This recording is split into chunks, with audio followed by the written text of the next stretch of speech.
सुप्रभातम प्यारे विद्यार्थियों, आज हम कक्षा 8 का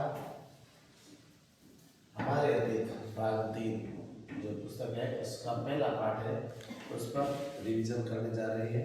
बोर्ड की दृष्टि से यह रिवीजन बहुत महत्वपूर्ण है, इसलिए आप सभी इसमें साथ बने रहिएगा। अभी हमारे जो स्क्रीन बोर्ड पे दिख रहा है वो पाठ है कैसे, कब और कहाँ। हम कोई भी कार्य होता है जो बीत जाता है तो हम उसमें ये पूछते हैं कि भाई कब हुआ, कैसे हुआ और कहाँ। इस तीनों प्रश्नों का अगर हमारे को जवाब मिलता है तो हमें पता चलता है कि इससे पहले कौन सी घटना घटी, कैसे घटी, कहाँ घटी, कब घटी। तो ये सारे इतिहास को बताते हैं। किसको बताते हैं? इतिहास। इतिहास शब्द का अर्थ यही होता है। आस का मतलब है जो खत्म हो गया, क्या हो गया है? और इति का मतलब इतना। तो इस इतिहास शब्द का शाब्दिक अर्थ क्या हो गया? जो इतना जो खत्म हो गया है, जो बीत गया वो सब क्या हो गया? इतिहास। क्या हो गया? तो यहाँ सबसे पहले कह रहे हैं कोई भी तारीख है वो कितनी महत्वपूर्ण होती है। एक वक्त था जब इतिहासकार तारीखों के जादू में खोए रहते थे।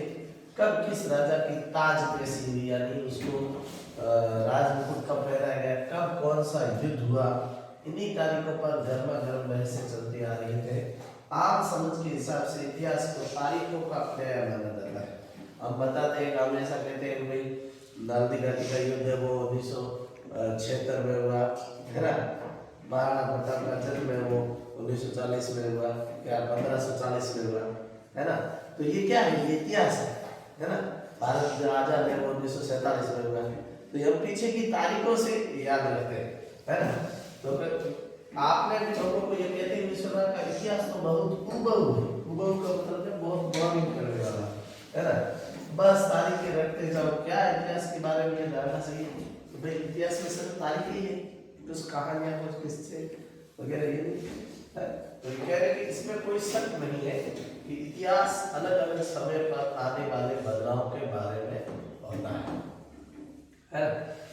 आने वाले बदलाव बारे में होता है। इसका संबंध इस बात से है कि अतीत में चीजें किस तरह की थी और क्या बदलाव आए। जैसे हम अतीत और वर्तमान की तुलना करते हैं, हम समय का जिक्र करने लगते हैं, हम पहले और बाद की बात करने लगते हैं। रोजमर्रा की जिंदगी में हम अपने आसपास की चीजों पर हमेशा ऐतिहासिक सवाल नहीं उठाते। हम चीजों को स्वाभाविक मानकर चलते हैं, मानो जो कुछ हमें दिख रहा है वह हमेशा से ऐसा ही हो रहा हो। लेकिन हम सबके सामने कभी कभी अचंभे के क्षण आते हैं। कई बार हम उत्सुक हो जाते हैं, ऐसे सवाल पूछते हैं जो वाकई में ऐतिहासिक होते हैं। कैसे होते हैं? किसी व्यक्ति को सड़क के किनारे चाय के घूंट भरते देखकर आप इस बात से हैरान हो सकते हैं कि चाय का या कॉफी पीने का चलन है वो शुरू कब से हुआ होगा। रेलगाड़ी की खिड़की से बाहर झांकते हुए आपके जहन में यानी शरीर में, मन में यह सवाल उठ सकता है कि रेलवे का निर्माण कब हुआ। रेलगाड़ी के आने से पहले लोग दूर दूर की यात्रा किस तरह करते थे। सुबह सुबह अखबार पढ़ते हुए आप ये जानने के उत्सुक हो सकते हैं कि जिस जमाने में अखबार थे ही उस समय लोग अपनी चीजों की जानकारी कैसे मिलती थी। ठीक है, तो ये सब चीजें आप आगे इस पाठ में पढ़ेंगे, है ना।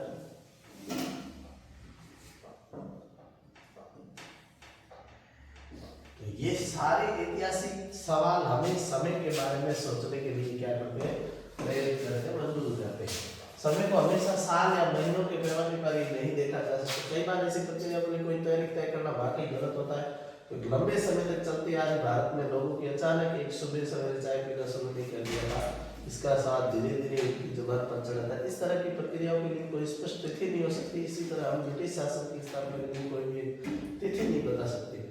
राष्ट्रीय आंदोलन किस दिन शुरू हुआ था, अर्थव्यवस्था समाज के किस दिन बदलाव आए, यह बताना भी संभव नहीं। ये सारी चीजें लंबे समय में घटती है।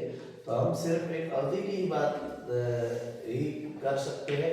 एक लगभग सही अवधि के बारे में बता सकते हैं जब खास दिखाई देने शुरू हुई। तो यहाँ ये बात कह रहे हैं कि कोई भी जब इतिहास के बारे में हम पढ़ना शुरू करते हैं तो कह रहे हैं कि इतिहास एक छोटी सी घटना या एक दिन में या एक समय में हुई घटना नहीं होती। बहुत धीरे धीरे एक लंबे प्रोसेस के साथ में चलते ये घटना होती है, लेकिन कुछ विशेष समय होता है, उस समय में वो घटना के जो लक्षण है, विशेष लक्षण दिखाई देते हैं, तो हम ये मानते हैं कि ये लगभग तब हुई होगी, है ना, ऐसा। तो फिर लोग इतिहास की तारीखों से जोड़कर क्यों देते हैं? जुड़ा की वजह से एक समय था जब युद्ध और बड़ी बड़ी घटनाओं के ब्यौरों को ही इतिहास माना जाता था। यह इतिहास राजा महाराजाओं लोगों की नीतियों के बारे में होता था। इतिहासकार यह लिखते थे कि कौन से साल राजा को ताज पहनाया गया, यानी उसका राजदल, वो राजा कब बना, किस साल उसका विवाह हुआ, यानी कब उसकी शादी, किस साल उसके घर में बच्चा पैदा हुआ, कौन से साल में कौन सी लड़ाई लड़ी, वह कब बना और इसके बाद कौन सा शासक गद्दी पर बैठा। इस तरह की घटनाओं के लिए निश्चित तिथि बताई जा सकती है और इस तरह के इतिहास और तिथियों का महत्व बना रहता है कि जिसमें हम निश्चित तिथियां बताते हैं वहां तो तिथियों का महत्व है, लेकिन कुछ घटनाएं ऐसी होती जिसमें कोई निश्चित तिथि पता नहीं चलती।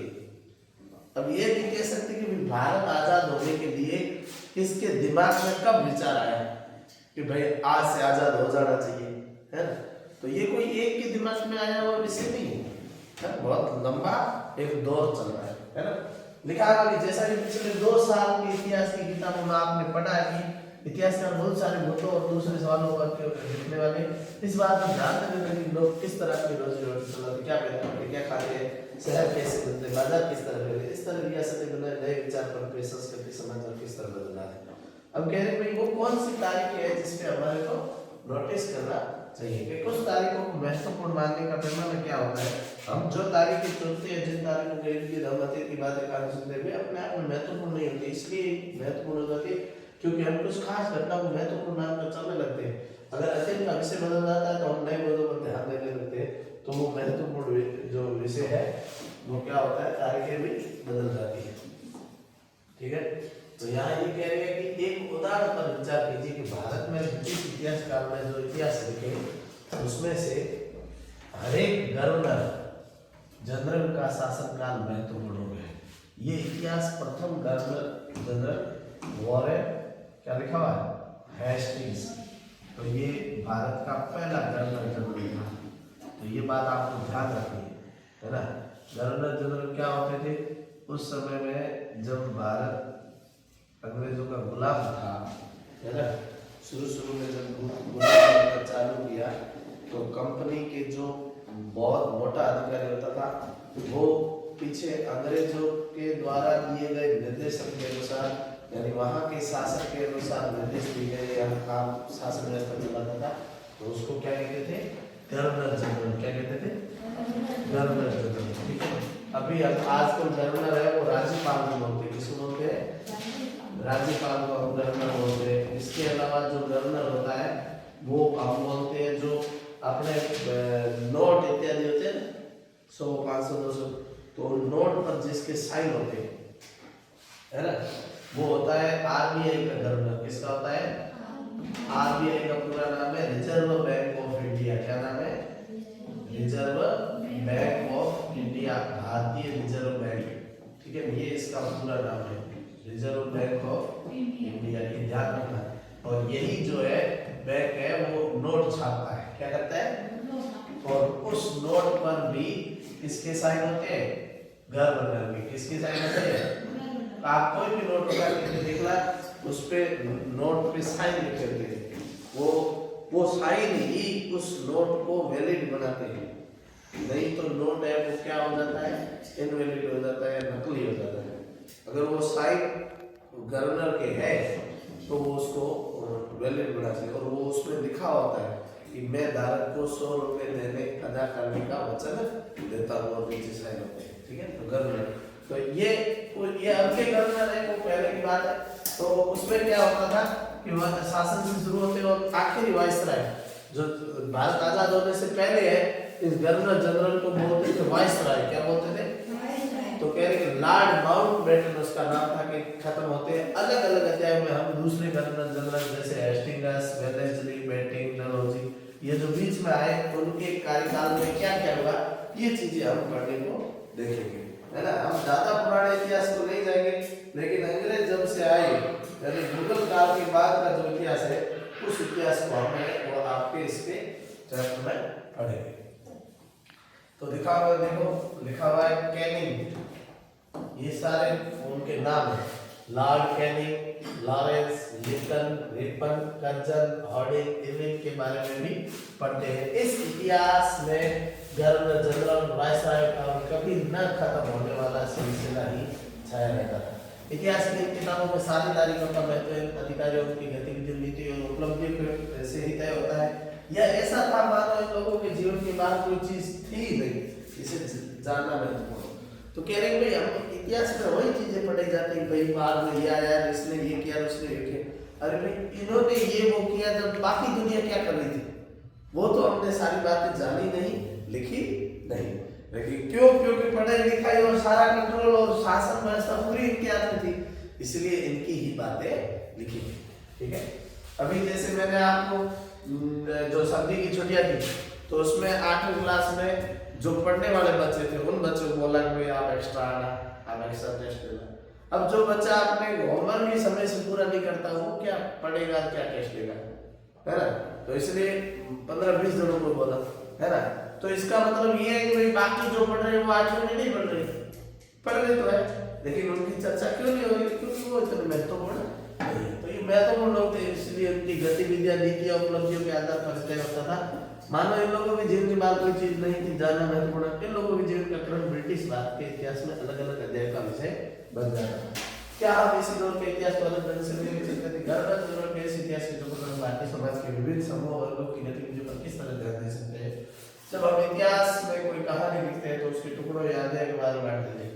हम ऐसे क्यों करते हैं? ऐसा इसलिए किया जाता है ताकि हर अध्याय को सामंजस्य बना रहे। इसका मकसद कहानी के इस सामने लाना होता है कि उसे आसानी से समझा जा सके, याद रखा जा सके। इस प्रक्रिया में अक्सर उन घटनाओं पर जोर देते जो उस कहानी को पेश करने में मददगार होती। इतिहास का गवर्नर जनरल के जीवन के इर्द गिर्द चलता है, इसमें भारतीयों की गतिविधियों की कोई मायने नहीं रखती, इसलिए वहां कोई जगह नहीं देती। तो फिर क्या किया जाए? जाहिर है कि अब तक जिन तिथियों को महत्व दिया जा रहा वो महत्वपूर्ण नहीं रहेगी, हमारे लिए नई तिथियां महत्वपूर्ण हो जाएगी। तो कह रहे हैं भाई अभी ये देखो, जैसे एक चित्र है, तो ये वॉरेन हेस्टिंग्स का चित्र है, लिखा हुआ कि 1973 में भारत के पहले गवर्नर जनरल मिले। नाम याद रखना, क्या नाम था? बोलो, वॉरेन हेस्टिंग्स। क्या नाम था? Warren Hastings. हाँ, इतिहास की किताब में गवर्नर जनरल का उनकी गौर कथा हो तथा तस्वीरों को व्यक्तित्व को उभारा जाता था, ऐसा फोटो में लगाया जाता था। ये देखो, ये जो है ये भारत का गवर्नर जनरल था। कह रहे हैं इस अवधि को हम कैसे तय करेंगे? तो 1817 में स्कॉटलैंड में शास्त्रीय राजनीतिक दार्शनिक जेम्स मिल, क्या नाम था? जेम्स मिल, 3 विशाल खंडों में ए हिस्ट्री ऑफ ब्रिटिश इंडिया, क्या नाम था? British India. इसका मतलब था कि ब्रिटिश भारत का इतिहास नामक एक किताब लिखी। इस किताब में उन्होंने भारत के इतिहास को हिंदू, मुस्लिम और ब्रिटिश इन 3 कालखंडों में बांटा और कालखंडों के इस निष्कर्ष पर ज्यादातर लोगों ने मान लिया। क्या आपको भारतीय इतिहास समझने के लिए यूनिवर्सिटी कोई समस्या देती है? इतिहास को हम अलग अलग कालखंड का मतलब है इस टाइम से इस टाइम के बीच का जो समय है उसको हम कालखंड कह रहे हैं। कालखंड में बांटने की कोशिश क्यों करते हैं? इसकी वजह है कि इस दौर की खासियतों, उनके केंद्रीय तत्वों और पकड़ने की कोशिश करते हैं, इसलिए हम ऐसे शब्द महत्वपूर्ण हो जाते हैं जिनके सहारे हम समय को बांटते हैं। शब्द अतीत के बारे में हमारे विचारों को दर्शाते हैं और हमें बताते हैं कि एक अवधि से दूसरी अवधि के बीच में आए बदलाव का क्या महत्व होता है। पीछे के 100 सालों में पढ़ते और वहां पढ़ते कि भाई इस समय में ऐसे, फिर आगे के 100 सालों में पढ़ते तब हम ये पढ़ते कि अच्छा उस टाइम तो ऐसा हुआ लेकिन इस समय ऐसा हो, तो उस समय में जो बदलाव होते हैं वो हमें दिखाई देते हैं। और ये जो मिल नाम है, क्या नाम है? मिल, जेम्स मिल, ये दार्शनिक था, राजनीतिक दार्शनिक था। तो ये कहाँ का था? स्कॉटलैंड का था। कहाँ का था? स्कॉटलैंड। और स्कॉटलैंड इंग्लैंड का पहले ग्रेट ब्रिटेन का भाग था। 1817 में उन्होंने किताब लिखी जिस किताब का नाम क्या था? ब्रिटिश भारत का इतिहास, यानी history of British Bharat India, है ना। तो इस किताब में उन्होंने 3 कालखंडों में बांटा। कौन सा कालखंड? एक तो हिंदू कालखंड, एक मुस्लिम कालखंड और तीसरा ब्रिटिश। तो हिंदू कालखंड कौन सा माना जाता है? तो कह रहे हैं लगभग 1100 शताब्दी से पहले, या यूं कह लो कि लगभग 1200 शताब्दी से पहले हिंदू कालखंड, और 1200 से 1600 यानी 400 साल, 500 साल, 1700 का तो ये 1700 साल तक तो कौन सा काल कहा जाता है? मुस्लिम काल का। जब हमने पढ़ा था कि बाबर आया, अकबर आया, फिर ये आया, शाहजहां और हिटलर वगैरह, तो ये काल है। और इसके बाद का जो कालखंड है यानी 1700 से लेकर के आगे लेकर के और 1947 तक, तो ये कौन सा काल हो गया? ब्रिटिश काल। इस समय में भारत को अंग्रेजों ने गुलाम बना करके रखा था, तो वो काल है। वो इन तीन कालखंडों में अब मेरे को लगता था कि ऐसे ही समाज सभ्यता के मामले में यूरोप से पीछे। अब क्या है, जब कोई भी दूसरे के बारे में लिखता है तो वो खुद को बड़ा करके बताता है। तो ये क्या कह रहे हैं, एशिया में जो भारत वगैरह आते हैं वो कह रहे हैं कि एशिया की सभ्यता जो पूरा एशिया जो है वो किससे पीछे है?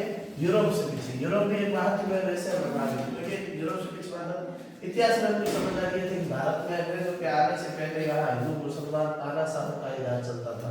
अब यह तानाशाह का मतलब होता है जो अपनी मन मर्जी से जैसे मर्जी वैसे राज चलाए। यहाँ चारों ओर केवल धार्मिक बैर, जातिगत बंधनों और अंधविश्वास का ही बोलबाला था। ऐसा ये दिखता है, वास्तव में ये सही कह रहा है, ऐसा कुछ नहीं।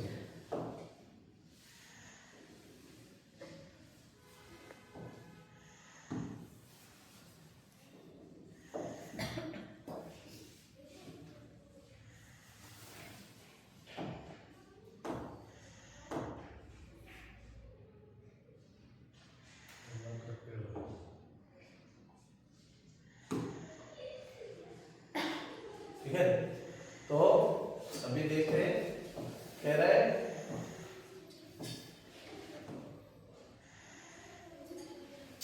और क्या कह रहा है, मिल्की की राय में ब्रिटिश शासन में भारत को सभ्यता की राह पर ले जा सकता था। किस काम के लिए जरूरत था कि भारत यूरोपीय शिष्टाचार, कला, सत्ता और कानूनों को लागू किया जाए?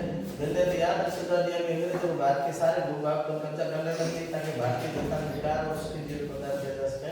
उनका मानना था कि अंग्रेजों के मदद के बिना हिंदुस्तान प्रगति नहीं कर सकता, ये उनका मानना था, लेकिन ये वास्तविकता नहीं है।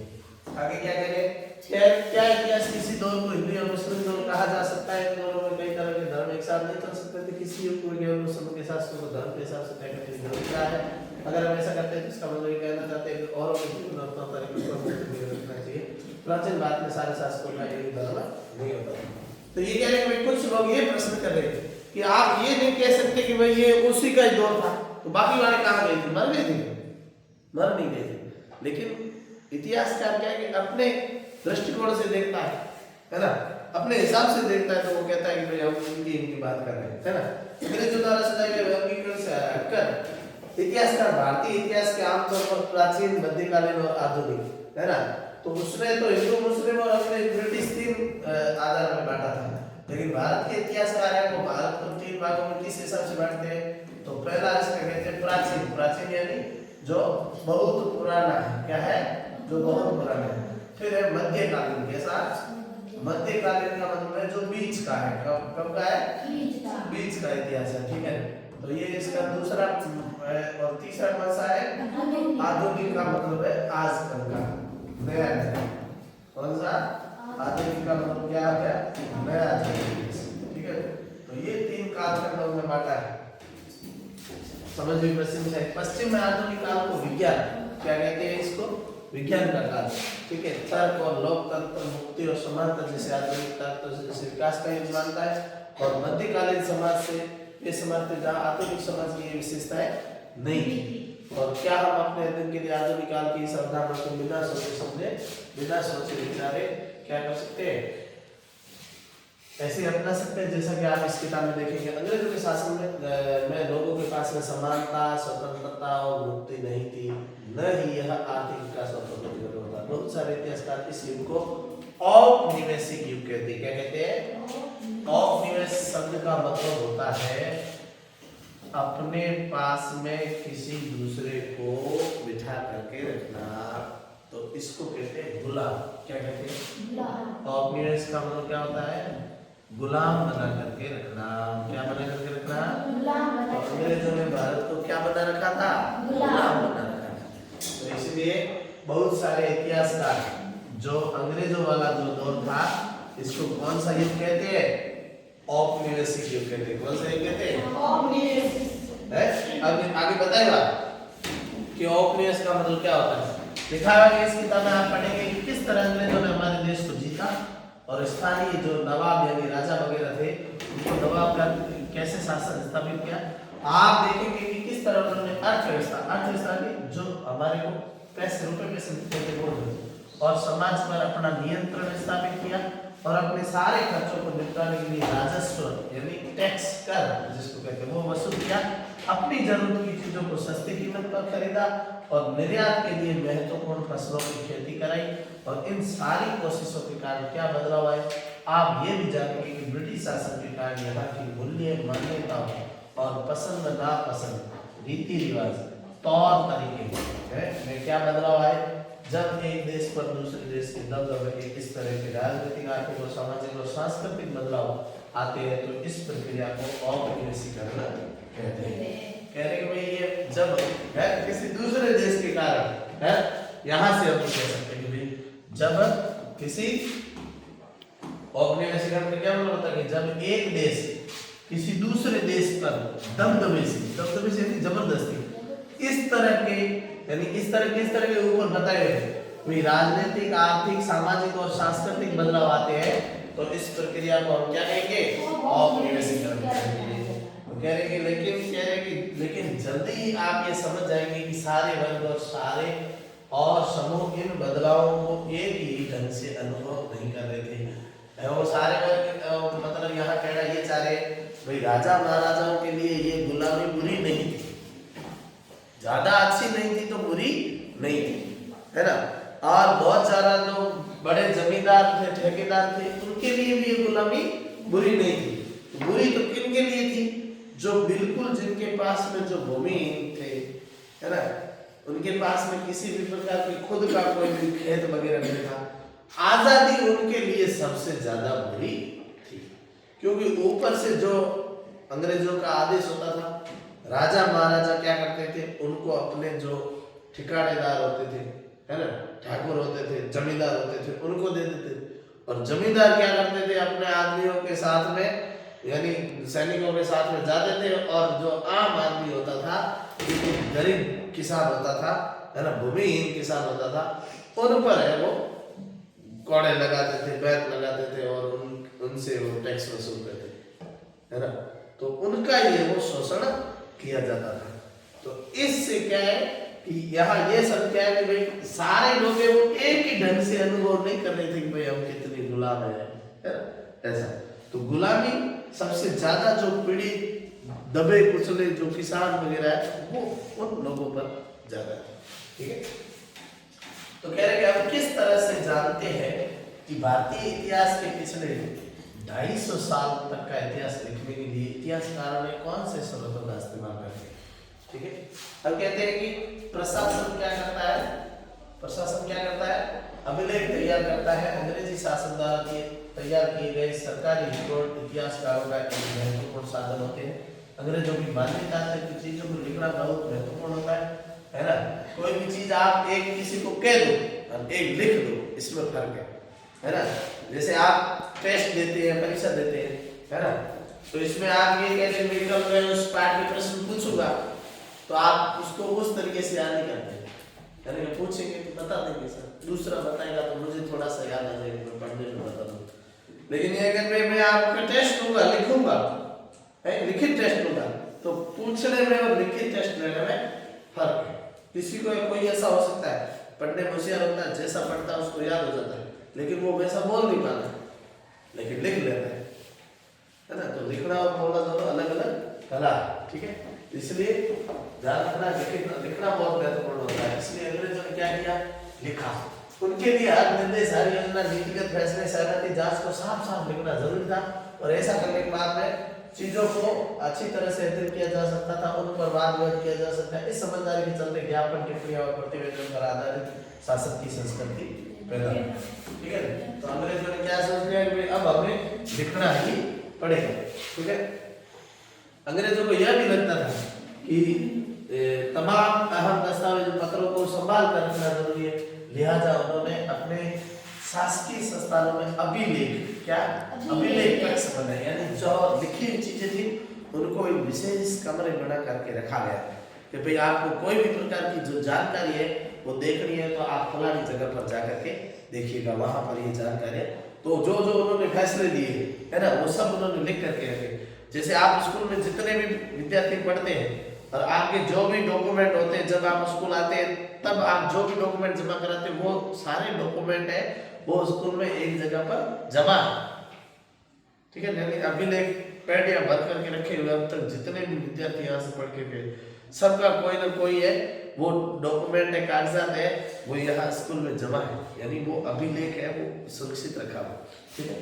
तो ऐसे कह रहे हैं ये अपना रिकॉर्ड रूम कहते थे, और तहसील के दफ्तर, कलेक्टर, कमिश्नर के दफ्तर, प्रांतीय सचिवालय, कचहरी, सबके सामने रिकॉर्ड रूम होते थे महत्वपूर्ण दस्तावेजों को बचा कर रखने के लिए, अभिलेख है ना, और संग्रहालय जैसे संस्थान भी बनाए गए थे। तो आपको पूछेंगे भाई अंग्रेजों ने ऐसा क्यों किया, है ना, संग्रहालयों को इनको क्यों बनाया, तो उसका एक क्या कारण था कि उनको क्या करना था, है ना। तो ये वो जो भी उनकी जो फैसले होते थे, दस्तावेज, है ना, उनको संभाल कर रखने के लिए उन्होंने क्या बनाए, ये अभिलेख वगैरह बनाए, ठीक है। कह रहे 19वीं सदी की शुरुआत में प्रशासन की एक शाखा दूसरी शाखा के पास में भेजे गए पत्रों और ज्ञापनों का आज भी अभिलेखागार है ना, जो भी जो मतलब कमरे हैं उनमें देख सकते हैं, वहां आप जिला अधिकारी द्वारा तैयार किए गए नोट्स, रिपोर्ट पढ़ सकते हैं, ऊपर बैठे अफसरों द्वारा प्रांतीय अधिकारियों को भेजे गए निर्देश सुझाव देख सकते हैं, ऊपर से नीचे क्या आदेश आए वो सारे आदेश संभाल करके रखे होते हैं। 19वीं सदी के शुरुआत में इन्हीं दस्तावेजों में सावधानीपूर्वक नकलें बनाई जाती थी और उन्हें क्वेश्चन विषय के माहिर लिखते थे। अब ये क्वेश्चन विषय का सुलेख नवीस ऐसे लोग होते थे तो बहुत सुंदर ढंग से चीजें लिखते थे।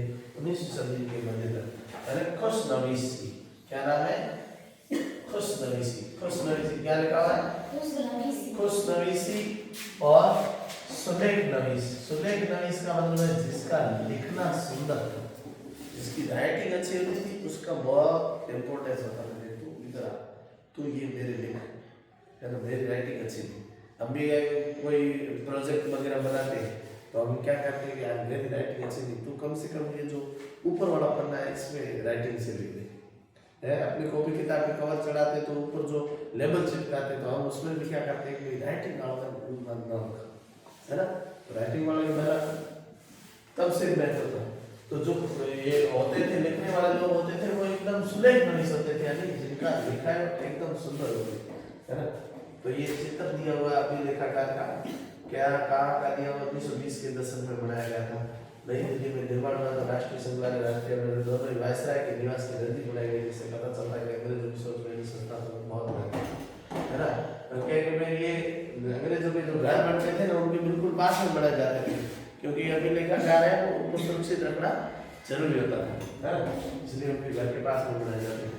लिखा हुआ यहाँ ये देखो गृह विभाग ने रिपोर्ट भेजी 1946 में भारत के उपनिवेश साहिब नौसेना के जहाजों में सिपाहियों को बगावत को कुचलने का प्रयास कर रही है। उस समय विभिन्न बंदरगाह नमूने बम्बई ने क्या इस बात का इंतजाम कर लिया है कि सेना जहाज और तंत्रों को कब्जा कर लेगी। शाहिद नौसैनिक जहाज अभी भी बंदरगाह से बाहर है। कराची है पाकिस्तान में एक सतीन विद्रोही को गिरफ्तार कर लिया, गिरफ्तार किए सारे दफ्तर सैनिक निगरानी में, है ना। सब जगह अपने अपने लोग रिपोर्ट देते थे। ये विशाखापट्टनम बंदरगाह है कि स्थिति पूरी तरह से नियंत्रण में, हमने कोई भी सैनिक हमारे यहाँ से बगावत नहीं कर सकता और इंसानी जहाज सैनिक गार्ड तैयार कर दिए, किसी परिसर में उम्मीद नहीं सिवाय इसके परिणाम काम है। तो ये हेडक्वार्टर कंपनी कमांड सिचुएशन में ये फाइल संख्या ये गृह विभाग की जो भारत सरकार के, तो उस पर ये सारी चीजें लिखी है। तो प्रत्येक घटना को ऐसे लिखा जाता था, रिपोर्ट में वगैरह लिख करके रखी जाती थी, ठीक है। अब ये तकनीकी भी फैलने लगी, तकनीकी सारे प्रत्येक सरकारी विभाग कार्यवाही को दस्तावेज कई प्रतियां बनाई जाती थी। अब ये जो सर्वेक्षण कराए जाते थे, सर्वेक्षण का मतलब होता है सभी चीजों को देखा जाता था, उसको सर्वेक्षण कहते थे। इसका क्या महत्व था कि औपनिवेशिक शासन सर्वेक्षण का चलन होता गया। विश्वास देश पर अच्छी तरह शासन चलाने के लिए सही ढंग से जानना जरूरी है। 19वीं सदी की शुरुआत में देश का नक्शा तैयार करने के लिए सर्वेक्षण किए जाने में गाँव में राजस्व सर्वेक्षण किए गए। इन सर्वेक्षणों में धरती की सतह, मिट्टी की गुणवत्ता, वहां मिलने वाले पेड़ पौधे, जीव जंतु, स्थानीय इतिहास, फसलों का पता लगाया जाता था। अंग्रेजों के राज में किसी नगर शासन चलाने के लिए सारी बातें जानना जरूरी था, जिससे जरूरी आखिर हर 10 साल में जनगणना की जाने लगी और जनगणना की जाने भारत के सभी प्रांतों में रहने वाले लोगों की संख्या। ये देखो अभी हमने जनगणना वाला पाठ पढ़ा था ना, जनगणना वाला पार्ट इससे पहले पढ़ा था ना, उसमें हमने पढ़ा था कि पहली बार हम जनगणना लॉर्ड रिपन के समय में कब हुई थी? 1882 में। ये तो ये जनगणना कहते हैं लोगों को क्यों गिना जाता था? तो कि भाई लोगों की संख्या, उनकी जाति, उनके इलाके और व्यवसाय के बारे में जानकारी इकट्ठा की जाती थी। और वानस्पतिक सर्वे, वानस्पतिक पेड़ पौधों को भी गिनना जाने लगा। प्राणी वैज्ञानिक सर्वेक्षण, पुरातात्विक सर्वेक्षण, मानवंशीय सर्वेक्षण, वन सर्वेक्षण आदि दूसरे सर्वेक्षण भी किए जाते थे, सब चीजों को, है ना। तो प्रकृति के बारे में भी जाना जाता था कि पेड़ पौधे कितने, कहाँ कितना जंगल है। पशुओं के बारे में भी जाना जाता था, किस प्रकार के, किस किस्म के पशु कहाँ ज्यादा है, कैसे पक्षी ज्यादा कहाँ है, कैसे जानवर कहाँ कितने, मनुष्य कहाँ कितना रह रहा है, ऐसा। तो ये अधिकतर रिकॉर्ड से हमें क्या पता नहीं चलता? रिकॉर्ड के इस विशाल भंडार से हम बहुत कुछ पता लगा सकते हैं, फिर भी इस बात को नजरअंदाज नहीं किया जा सकता कि ये सारे सरकारी जो है क्या सर्वेक्षण है। ये देखो मानचित्र का कार्य चल रहा है, ये बड़ा है। तो ये जो सारे सरकारी सर्वेक्षण है, तो ये क्या है? इंसानों के खाने लायक नहीं है। कौन सी चीजें है वो इंसान, तस्वीरों को बहुत ध्यान से देखना चाहिए, उनमें चित्रकार की सोच पता चलती है। रिकॉर्ड है, इसमें यही बात पता चलती है कि सरकारी अफसर क्या सोचते हैं, उनकी दिलचस्पी किन चीजों में थी, बाद में वे किन चीजों को बचाए रखना चाहते थे। रिकॉर्ड में समझने में मदद नहीं मिलती कि हमारा दूसरे लोग महसूस करने का कार्य क्या है। इन बातों को जानने के लिए हमें कहीं और देखना होगा। जब हम दूसरे स्रोतों की तलाश में निकलते तो उनकी कोई कमी नहीं रहती, लेकिन सरकारी रिकॉर्ड के मुकाबले में ढूंढना जरा मुश्किल साबित होता है। इस वजह से लोगों को डायरी, तीर्थ यात्रा और यात्रियों में संस्मरण में आत्मकथा, स्थानीय बाजार में बिकने वाली लोकप्रिय पुस्तकें जैसे जैसे छपाई की तकनीक फैली, अखबार छपने लगे, विभिन्न पर धंधा बहस होने लगी। नेता और सुधार समय अपने विचार को फैलाने के लिए लिखा, कवि और उपन्यासकार ने अपनी भावनाओं को व्यक्त करने के लिए लिखा। ये सारे सर्वस्व उन लोगों ने रचे जो पढ़ना लिखना जानते थे। उनमें से हमें यही पता चलता है कि आदिवासी और किसान कल्याण में काम करने वाले मजदूर और सड़कों पर बिजली उतारने वाले किस तरह से, अगर हम थोड़ी और कोशिश करेंगे तो इस बारे में जान सकते हैं कि जैसे जैसे आप इनके लोग आगे बढ़ेंगे, आपको ये बात समझ में आने लगेगी। ये लिखा हुआ है भाई, देखो जो आदमी पढ़ा लिखा होता था वही अपने बारे में लिख पाता था, है ना। जो पढ़ा लिखा ही नहीं था तो वो अपने बारे में लिख करके किसको कहता, या लिखता भी कैसे अपने बारे में, अक्सर ज्ञान नहीं था। तो यहाँ ये कह रहे हैं जो दमित लोग थे, दबे कुचले लोग थे, है ना, या जो अनपढ़ लोग थे, या जो जंगलों में रह रहे थे, या जो सभ्य नहीं थे, या पढ़े लिखे नहीं थे, तो वे सारे लोगों की क्या इतिहास रहा है वो किसी ने लिखा नहीं। जो पढ़ा लिखा आदमी था उसने अपने मन की बात लिखी, अपनी कोई यात्रा की तो उस बारे में लिखा। तो हम पढ़े लिखे लोगों का ही इतिहास पढ़ते हैं, और हम अगर पढ़ेंगे लिखेंगे तो लोग हमारा इतिहास पढ़ेंगे, और हम अगर पढ़ेंगे लिखेंगे नहीं ठीक ढंग से तो फिर हम भी कहीं दब जाएंगे कि कोई कौन जिया था तो कुछ पता। तो कह रहे कि भाई कल्पना कर करके बताइए भाई आपने क्या क्या चीजें पढ़ी है, सही गलत बातें बतानी। जेम्स मिल ने भारतीय इतिहास को हिंदू, मुस्लिम, ईसाई 3 कालखंडों में बांटा था। बोलो हाँ या ना? हाँ। सरकारी दस्तावेज से हमें समझने में मदद मिलती है कि आम लोग क्या सोचते हैं, आम आदमी क्या सोचता है। ये सरकारी दफ्तरों से पता चलता है कि नहीं चलता है? नहीं चलता है। बल्कि जो सरकारी दफ्तरों से हमें यह पता चलता है कि जो विशेष